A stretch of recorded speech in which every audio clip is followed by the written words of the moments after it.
14 000. C'est le nombre de bombes nucléaires réparties un petit peu partout dans le monde, 90% de ces bombes étant partagées entre les États-Unis et la Russie. 5 pays possèdent ainsi historiquement la bombe nucléaire, on parle ainsi des États-Unis, de la Russie, ainsi que de la Chine, la France et les Royaumes-Unis. Viennent s'ajouter plus récemment à cette liste, eh bien l'Inde, le Pakistan, Israël, ainsi que la Corée du Nord. Donc ça fait un total de 9 pays dans le monde qui possèdent la bombe nucléaire. Et si cela ne vous rassure pas, eh bien je m'excuse d'avance des prochaines informations que je vais vous partager, vous risquez d'avoir du mal à trouver le sommeil. Car en effet, parmi ces 14 000 missiles nucléaires, eh bien certains sont déjà calibrés pour détruire automatiquement certaines cibles stratégiques en cas d'attaque nucléaire sur un pays. Donc oui, vous m'avez bien compris, ça veut dire qu'en ce moment même, vous avez peut-être un missile nucléaire braqué sur votre ville ou une cible non loin et qui n'attend que d'être tiré. Notre avenir dépend ainsi des différents chefs d'État des pays que j'ai cités précédemment qui d'un seul ordre pourraient ainsi provoquer la fin du monde avec le début d'une nouvelle guerre nucléaire. Vous pensez peut-être que j'exagère?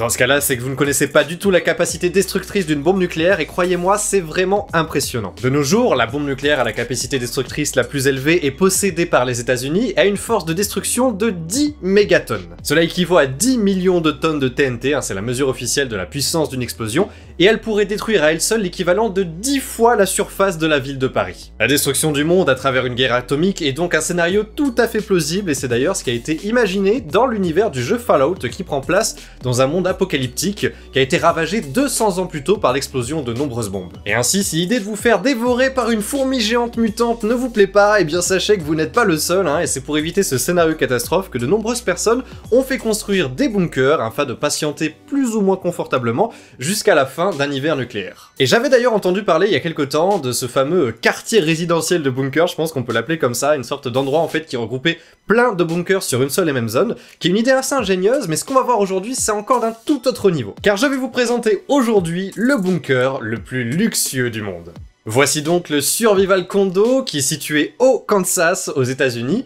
Il a été construit du coup dans un ancien site de stockage de missiles qui date de la guerre froide, qui a été aménagé et c'est un peu devenu en fait le 5 étoiles des bunkers. Larry Hall, le propriétaire de cet hôtel souterrain qui peut accueillir jusqu'à 75 personnes, n'a pas lésiné sur les moyens pour du coup les héberger dans le plus grand luxe possible. Une fois passé le poste de sécurité à la surface, il ne vous reste qu'à traverser les énormes portes blindées de ce bunker et à choisir l'un des 12 appartements de 170 mètres carrés pour passer votre hiver nucléaire en toute tranquillité. Et en effet, dans ces appartements, c'est le grand luxe avec cuisine personnelle, salle de bain avec baignoire ou jacuzzi, le petit salon, et le petit détail qui tue, je trouve que ce sont ces fausses fenêtres en fait qui sont des écrans, et vous pouvez choisir votre propre vue pour simuler le monde extérieur. Je trouve ça assez incroyable. Côté survie, c'est toute une ferme souterraine qui a été aménagée et qui permettrait d'auto-subvenir aux besoins en nourriture de tous les habitants, et elle est en plus complétée par tout un stock de nourriture, cette fois-ci sous forme de conserve. D'après le propriétaire du Survival Condo, il y aurait ainsi de quoi habiter plus de 5 ans sous terre sans avoir à se soucier des stocks de nourriture. Bon, vous en conviendrez, 5 ans enfermés sans voir la lumière du soleil, je pense qu'il y a de quoi s'ennuyer,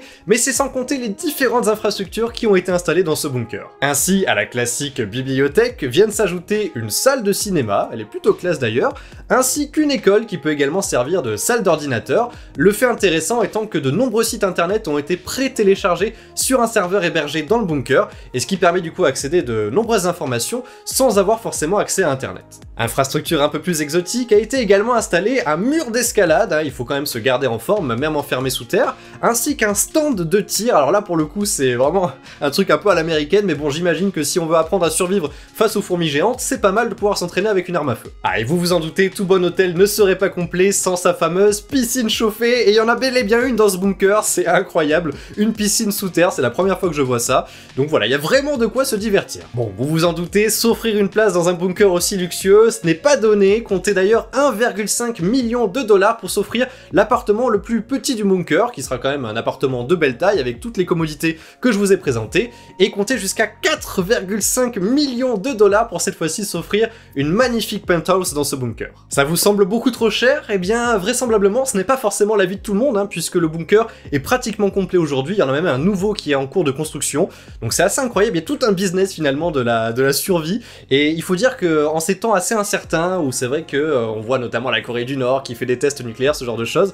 bah on peut comprendre que certaines personnes aient envie de s'assurer un avenir en se réservant une place dans ce genre de structure. Après, j'avais envie de vous poser une question à vous qui regardez cette vidéo. Est-ce que vous pensez pouvoir passer plusieurs années sous terre enfermé dans un bunker? Je pense que psychologiquement ça doit être une expérience très compliquée, et même à mon avis avec autant d'infrastructures et autant de luxe, ça doit être pas forcément quelque chose de, comment dire, d'accessible à tout le monde. Donc voilà, dites-moi dans les commentaires ce que vous en pensez. Est-ce que pour vous c'est quelque chose de réalisable ou de totalement impensable? Voilà donc pour cet épisode des petites infos. Je vous invite bien entendu à vous abonner et à activer les notifications pour être tenu au courant de mes prochaines vidéos. C'est un format un petit peu plus court que les Le Sachiez-vous, mais ça me permet d'aborder des faits très différents et qui peuvent être plus ou moins intrigants, plus ou moins en lien aussi avec l'actualité. Donc voilà, j'espère que cet épisode d'aujourd'hui vous aura plu. N'hésitez pas aussi à laisser un petit like si c'est le cas, et on se retrouve bientôt pour de prochaines vidéos. Ciao tout le monde!